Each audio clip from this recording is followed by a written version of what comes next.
नमस्कार मित्रों, स्वागत है आपका अपने YouTube channel law exam guide पर।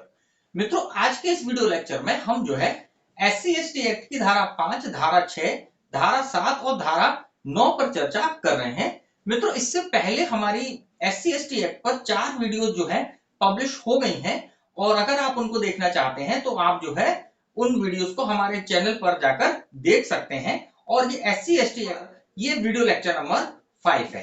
चलिए मित्रों, शुरू करते हैं SC/ST एक्ट की धारा 5। मित्रों, SC/ST एक्ट की धारा 5 प्रावधान करती है पश्चातवर्ती दोष सिद्धि के लिए वर्धित दंड।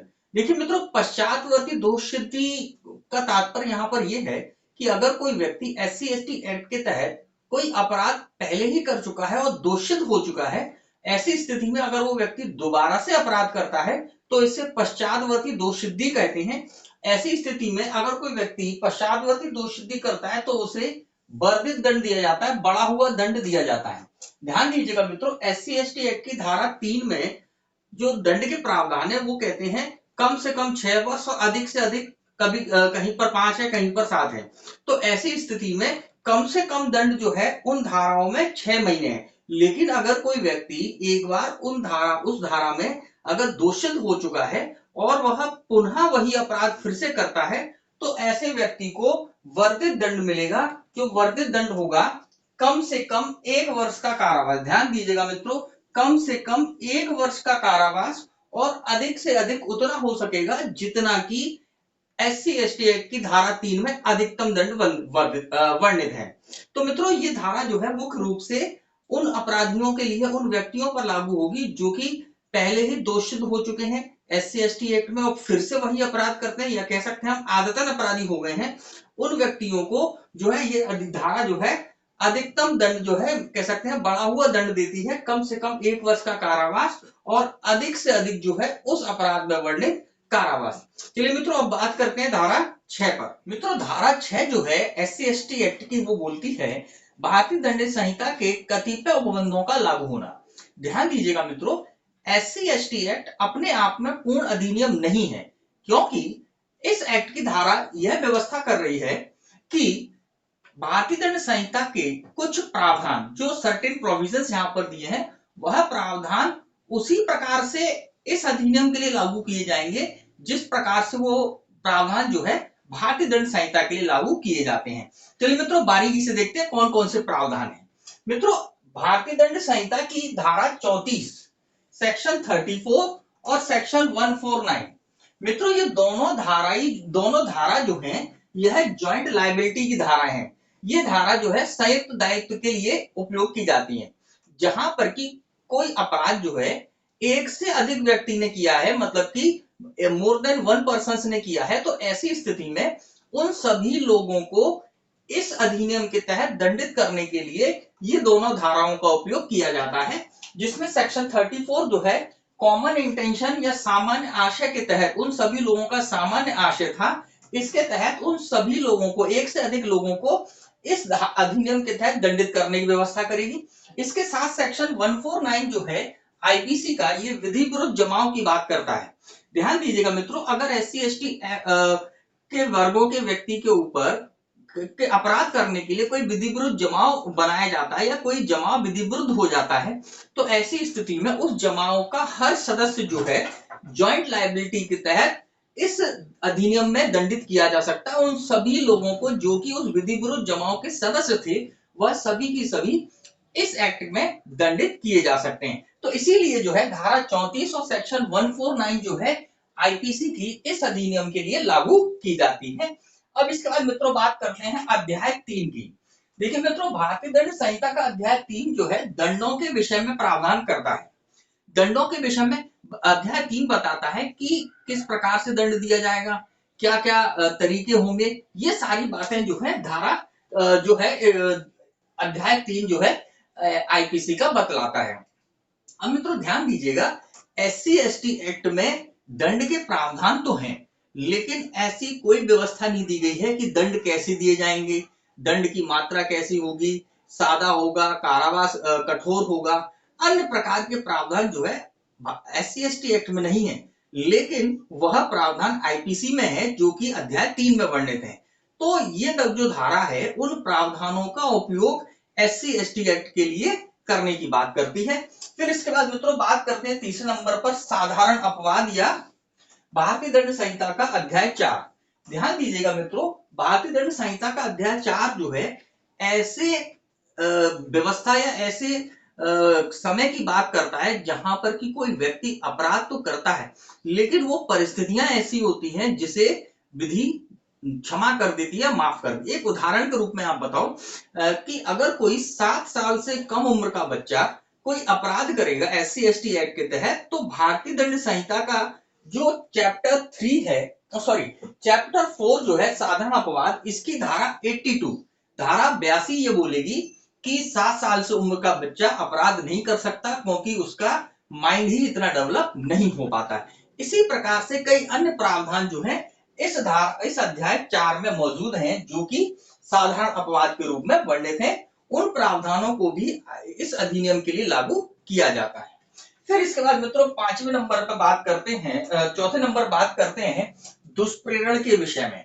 तो मित्रों भारतीय दंड संहिता का अध्याय 5 जो है दुष्प्रेरण करने वाले के संबंध में प्रावधान करता है कि दुष्प्रेरण करने वाला कौन होगा, उसको कितना दंड दिया जाएगा, ये सारी व्यवस्थाएं इस भारतीय दंड संहिता का अध्याय 5 करता है। लेकिन हमारे SC/ST एक्ट में कोई प्रावधान दुष्प्रेरण के लिए नहीं है।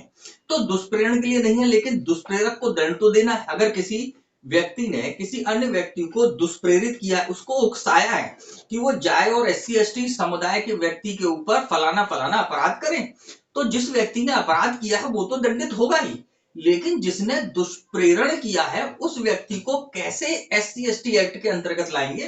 तो भारतीय दंड संहिता का जो अध्याय 5 जो है जो दुष्प्रेरण के विषय में प्रावधान करता है, वह प्रावधान भी इस एक्ट के लिए जो है अधिनियम के लिए लागू किए गए हैं।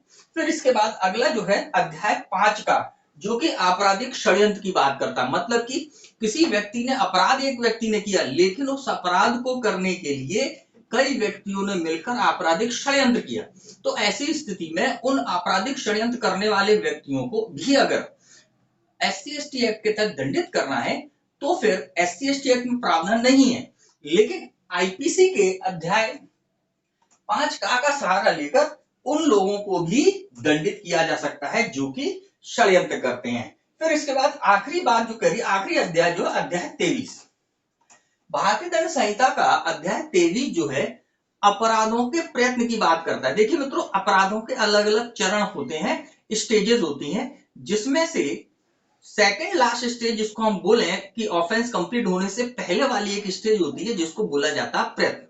तो भारतीय दंड संहिता में प्रयत्न करने वाले व्यक्ति को भी दंडित किया जाता है चाहे वो अपराध कंप्लीट हुआ हो या ना हुआ हो। तो ऐसी स्थिति में SC/ST एक्ट में ऐसे कोई प्रावधान नहीं है कि प्रयत्न करने वाले को जो है किस तरह से दंडित किया जाएगा, कैसे कहां पर प्रयत्न कंप्लीट होगा।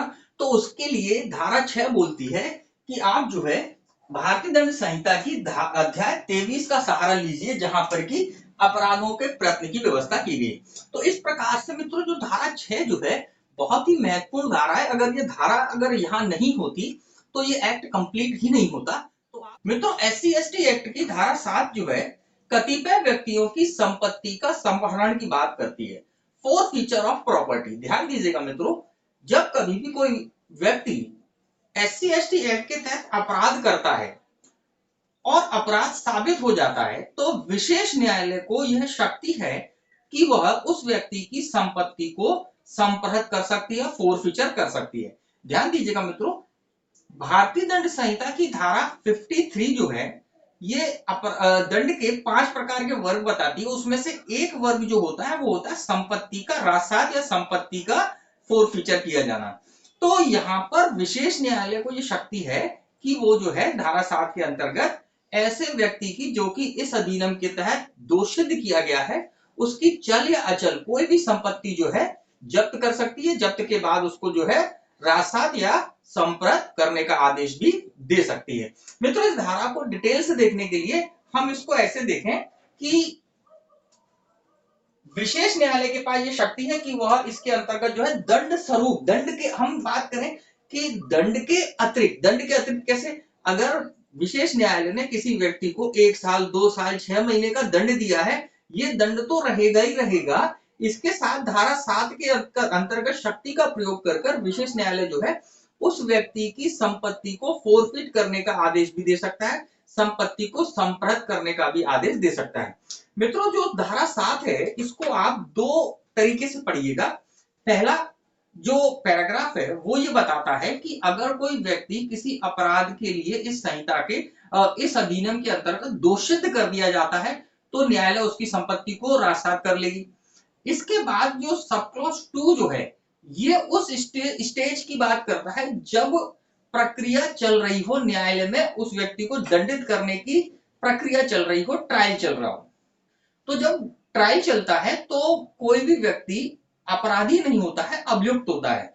तो ऐसी स्थिति में न्यायालय क्या कर सकता है कि उस अभियुक्त की संपत्ति, जो कि न्यायालय को संदेह है कि इस संपत्ति का उपयोग अपराध में किया गया था, न्यायालय जो है उस संपत्ति को जो है जब्त कर सकता है। जब्ती करने के बाद अगर वो व्यक्ति उस अपराध के लिए दंडित किया जाता है या उस अपराध का अपराधी घोषित कर दिया जाता है, साबित हो जाता है अपराध, तो ऐसी स्थिति में उसकी वह संपत्ति उपधारा 2 के अनुसार, धारा 7 की उपधारा 2 के अनुसार वह संपत्ति को जो है राजसात किया जा सकता है। तो मित्रों, ये धारा 7 जो थी इसके बारे में व्यवस्था करती थी। चलिए मित्रों, अब बात करते हैं SC/ST एक्ट की धारा 9 की। ध्यान दीजिएगा मित्रों, धारा 9 बोलती है शक्तियों का प्रदान किया जाना। मित्रों, राज्य सरकारों को धारा 9 ये शक्ति प्रदान करती है कि वो जो है इस अधिनियम के प्रभावी क्रियान्वयन के लिए, इस अधिनियम के प्रभावी प्रयोग के लिए कोई किसी अधिकारी को शक्तियां प्रदान कर सकती है और वो अधिकारी जो है इस अधिनियम के तहत कार्रवाइयां कर सकता है और पुलिस विभाग और भी जितने भी डिपार्टमेंट हैं, विभाग हैं, वो सब उस अधिकारी की सहायता करने के लिए बाध्य हैं। तो इस प्रकार से मित्रों, ये जो धाराएं हैं ये बहुत ही महत्वपूर्ण धाराएं हैं, इनसे जो है एग्जाम में प्रश्न बन सकते हैं। तो मित्रों, ये वीडियो हम यहीं पर समाप्त करते हैं। इस वीडियो लेक्चर में हमने जो है धारा 5, धारा 6, धारा 7 और धारा 9 पर बात की।